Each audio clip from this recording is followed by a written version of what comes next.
Hi viewers, welcome to our channel. ప్రస్తుతం మనతో పాటు ప్రముఖ political analyst and cine producer trip nine Chittibabu గారు ఉన్నారు. వారితో ఒకసారి మాట్లాడదాం. సార్ నమస్కారం సార్. నమస్తే.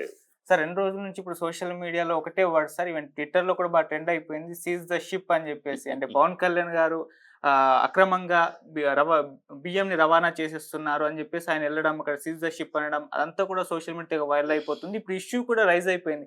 చాలా మంది మాట్లాడేస్తున్నారు, చాలా కాలం నుంచి ఈ అక్రమ రవాణా జరుగుతుందని చెప్పేసి 45,000 కోట్లు అని అంటున్నారు, వైసీపీ హయాంలో జరిగింది అంటున్నారు, ద్వారంపూడి ఇన్వాల్వ్మెంట్ కూడా ఉంది అని కూడా చెప్పేస్తున్నారు. సార్ ఏం జరుగుతుంది, మీరేం చెప్తారు? అది అసలు ఇదంతా ఒక బిల్డప్ మ్యాటర్ తప్పితే ఇప్పుడు ఆల్రెడీ ఈయన వెళ్ళటానికి ముందు రోజే కలెక్టర్ సీజ్ చేశారు షిప్. ఈయన ఇల్లు దించింది లేదు, ఆయన సీజ్ చేస్తే ఈయన సీజ్ చేసే సీజ్ షిప్ అని ఇది ఎవరికో పుట్టిన బిడ్డ నా బిడ్డ అన్నట్టు ఆల్రెడీ కలెక్టర్ సీజ్ చేశాడు. అది ఈయన వెళ్ళి సీజ్ షిప్ ఈయన సీజ్ చేసినట్టు యాక్షన్ తీసుకున్నట్టు. అసలు అది అతనికి పోర్టు లీజుకి ఇచ్చింది ఎవరి పీరియడ్లో? చంద్రబాబు పీరియడ్లో ఇచ్చారు. మళ్ళీ 14లో చంద్రబాబు వచ్చి మళ్ళీ చంద్రబాబు ఆ లీజు ఎక్స్టెన్షన్ చేశారు అతనికి, కే రావు అతనికి లీజు ఇచ్చేసుకుని. సో వీళ్ళే ఈ ప్రభుత్వంలోనే లీజుకి వచ్చింది. సరే ఇప్పుడు దాంట్లో జరుగుతున్నాయి అన్ని పోర్టుల్లోనూ అక్కడక్కడ ఇలాంటివి జరుగుతూ ఉంటాయి. ఎలుకలను పట్టుకోవాలి కానీ ఇల్లు తగలబెట్టకూడదు కదా. పోర్టు మొత్తాన్ని అసలు బదనాం చేసేసి పోర్టు డ్రగ్స్ కోసం ఉందని అదని అసలు అక్కడ అన్ని షిఫ్ట్ వెళ్ళిపోతున్నారు.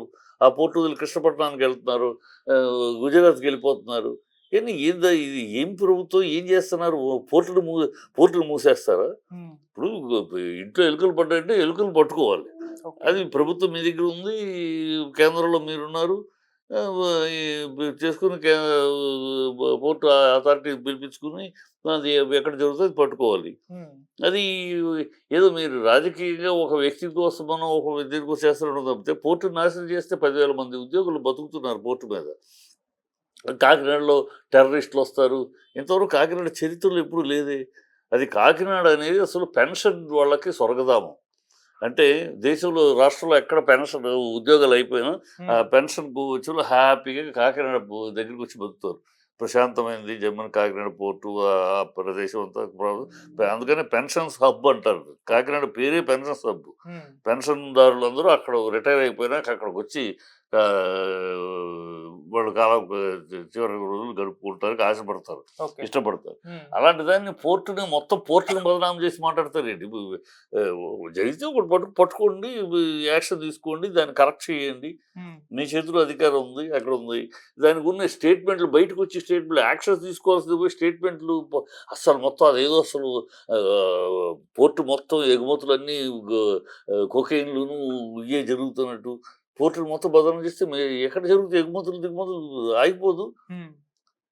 బదనాం చేసుకుంటే మా పోర్టుని ఏమి విచక్షణ ఉంది, వీళ్ళకి ఏం ఆలోచన ఉంది, ఏదో షో కోసం ప్రెస్ అదే అంటున్నారు, నజేజ్ కూడా అంటున్నారు కదా సినిమా షూటింగ్ లాగా చేశారని. అలాగే ఉంది సినిమా షూటింగ్, సినిమా స్టేట్మెంట్ లాగా. అది ఉందంటే పట్టుకున్నారా, పట్టుకుంటే ఎలా జరుగుతుంది ఏంటి? ఇప్పుడు 1000 లారీలు తిరుగుతూ ఉంటే 16 మంది ఉన్నారంటాడు. అది ఎవరు చూడాలి? మీ అధికారంలో ఉన్నారు కదా. 1000 మంది ఉంటే 16 మంది ఎలా ఉన్నారు, ఏంటి, ఎందుకు ఉన్నారు, ఎందుకు తక్కువ ఉన్నారు, దాని రిక్రూట్మెంట్ ఏం చేయాలి, చెయ్యండి. అది 16 మంది ఉన్నారని దాన్ని ఏదో ఎవరో చేసినట్టు మీ అధికారంలో ఉన్నారు, మీ ప్రభుత్వం మీ పైన కింద మీరే అది చెయ్యాలి. దానికి పరిష్కారాలు ఏంటి, దాంట్లో ఏంటి లోపం ఉంది, ఆ లోపాలు సరిదిద్దే బాధ్యత మేము చేసుకోవాలి. కానీ ఇది కూడా ఎవరి మీద నెట్టేసి ఆ గత ప్రభుత్వం అని ఇది గత ప్రభుత్వం చంద్రబాబు ఇచ్చాడు అతనికి లీజు. 14లో అంతకుముందు అతను ఇచ్చాడు పీరియడ్, తర్వాత 14లో రెన్యువల్ చేసింది ఆయనే పోర్టు లీజుది. అదే జరుగుతుంది. సో అది మరి లీజు అతను పోర్టులో తప్పులు జరుగుతుందంటే ఎవరిది లీజు చేసుకున్న అతని బాధ్యత కదా. అది ఇచ్చింది చంద్రబాబు కదా, మరి చంద్రబాబు నానాలి కదా. ఇవన్నీ ఒకళ్ళ మీద నిందలేయటం కాదు. మళ్ళీ వైసీపీ గవర్నమెంట్ వచ్చింది, మరి వాళ్ళు కూడా ఆపే ప్రయత్నం చేయలేదు. వాళ్ళు ఇప్పుడు జరుగుతుంది, అది దద్దా జరుగుతుంది. దొరికినప్పుడు దొరుకుతారమ్మా. ఈ స్మగ్లింగ్ చేసే వాళ్ళంతా ఓపెన్ గా చేయరు కదా. ఓపెన్గా చేయరు. అక్కడ కుమ్మక్క అవుతారు వాళ్ళతోటి, అక్కడ స్టాఫ్లతోటి అన్నీ జరుగుతాయి. అది ఆ కుమ్మక్క అయ్యి అది జరుగుతూ ఉంటుంది దొరికినప్పుడే. ఓకే. ఎర్రచందనం రోజు జరుగుతుంది. దొరికినప్పుడే ఎర్రచందనం దొంగలు. దొరకనప్పుడు వాళ్ళు దొరకకుండా చేసుకుంటూ పోతూ ఉంటారు కదా. హ్మ్. ఇక ఆ, వీళ్ళకి దొరికారు, సంతోషం. సంతోషం, మీకు దొరికారు, ఇన్వెస్టిగేషన్ చేసి దొరికారు. పట్టుకుని రెస్టిఫై చేయండి, దానికి కరెక్ట్ మార్గాలు చేయండి. హ్మ్. ఎందుకు తక్కువ ఉన్నారు, తక్కువ రిక్రూట్ చేయించండి డ్రైవర్‌ని. ఎక్కడ ఆఫీసర్స్ ఎవరు తప్పు చేస్తున్నారు, ఆఫీసర్ సస్పెండ్ చేయండి. మీ ప్రభుత్వమే కదా పైన కింద, చెయ్యండి. దాన్ని వదిలేసేసి ఉన్నాయి దాని క్రోనీ పాయింట్స్. గత ప్రభుత్వం, గత ప్రభుత్వం, గత ప్రభుత్వం, గత ప్రభుత్వం కన్నా ముందు మీరిచ్చిందే కదా, అదే కంటిన్యూ అవుతుంది. ఓకే. మీరేం పీకారు మరి 14-15? హ్మ్. ఇవాళ ఒక రోజులో మొదలైంది కాదు కదా. ఇదంటే అక్కడ దందా, ఇలాంటి ఇది ఎప్పటినుంచో జరుగుతుంది. ఓకే. ఆ ఒకటి జరుగుతుందని దాన్ని పట్టుకుని మొత్తం అసలు పోర్ట్ మొత్తమే దివాళాకోరు పోర్ట్ అన్నట్టు మొత్తం ఆగిపోద్ది కదా. 10,000 మంది ఉద్యోగుల జీవితాలు నాశనం అయిపోతాయి కదా. హ్మ్. ఒక తప్పు చేయదు. అందుకని అంటున్నా, ఎలుకలు ఉన్నాయంటే ఎలుకలను పట్టుకోండి. ఎలుకలు ఉన్నాయి ఇల్లు తగలబెడతానంటే ఎట్లా? మొత్తం పోర్టుని నాశనం చేస్తామంటే ఎట్లా? పోర్టు మీద కాకినాడ ప్రజలందరూ చాలా బాధపడుతున్నారు కదా. వాళ్ళ హ్మ్. కాకినాడ పోర్టు ఎప్పుడు కూడా వీళ్ళు వస్తున్నారు, టెర్రరిస్టులు వస్తారు. హ్మ్. ఇవే చెప్తున్నారు నిన్న మా మీటింగ్‌లో. టెర్రరిస్టులు ఎక్కడ, ఎప్పుడు ఈ కాకినాడలో ఎప్పుడు టెర్రరిస్టులు విన్నామా మనం? ఎప్పుడన్నా ఉన్నాయా? ఎప్పుడు జరిగిందా? ఎందుకు ఆ కొత్త కొత్త అపవాదులు తీసుకొస్తారు? అంటే మొత్తం ఆగిపోవటానికా? ఎవరికి నష్టం? ఆగిపోతుంది.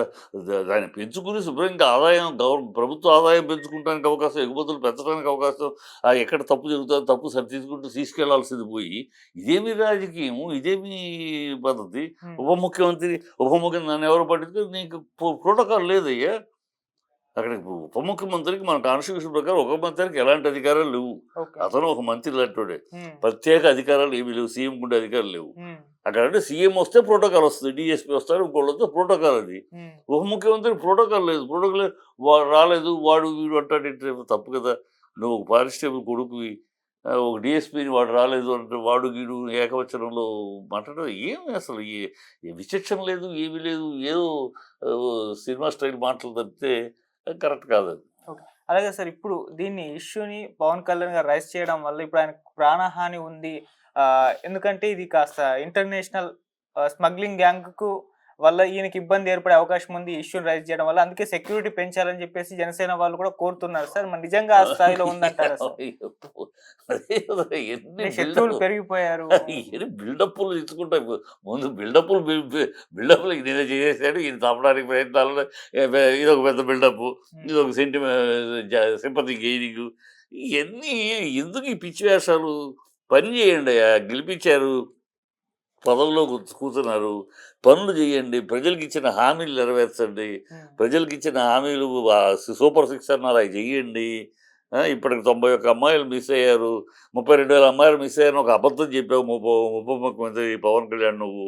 అది అబద్ధం అని పార్లమెంట్ తెలియదు. ఇప్పుడు మీ హయాంలో 91 మంది ఇప్పటికి మిస్ అయ్యారు. వాళ్ళ సంగతి ఏంటో చూడండి. హ్మ్. రేపులు జరుగుతున్నాయి, చిన్నపిల్లలు రేపు చేస్తున్నారు. లా అండ్ ఆర్డర్ విషయంలో ఆ విషయాలు, అమ్మాయిల విషయంలో ఆ పనులు చేయండి. ఆ!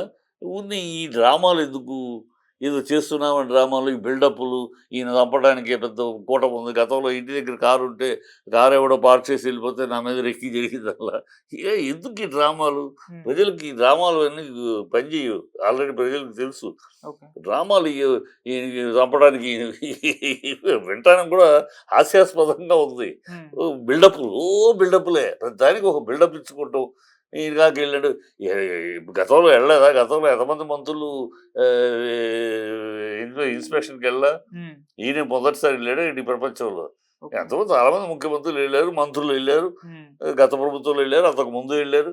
ఆటోమేటిక్‌గా అది రెస్పాన్సిబిలిటీ ఆఫ్ ఏ మినిస్టర్. శాఖకు సంబంధించిన మినిస్టర్ సడన్ విజిట్ చేయటం, మంచి చెడు తెలుసుకోవటం, చెడు ఉంటే యాక్షన్ తీసుకోవటం. It is routine. ఈయన ఒక్కడే ఫస్ట్ టైం ఒక దీనికి వెళ్ళినట్టు ఏం బిల్డప్‌లు? మీరు చేసే పని, it is your responsibility. Okay. You are just discharging your responsibility. You are not doing any favour. Hmm. ప్రజలకేదో ఫేవర్ చేయట్లా. మీ బాధ్యత, మిమ్మల్ని గెలిపించినందుకు మీ డ్యూటీ అది. ఓకే. దాన్ని కూడా ఒక బిల్డప్, ఏదో పెద్ద ఎవరు చేయంది, ప్రపంచంలో ఎవరు చేయంది వీళ్ళు చేస్తారంటే ఎందుకు ఈ బిల్డప్‌లతోనే చచ్చిపోతున్నాం. Okay sir.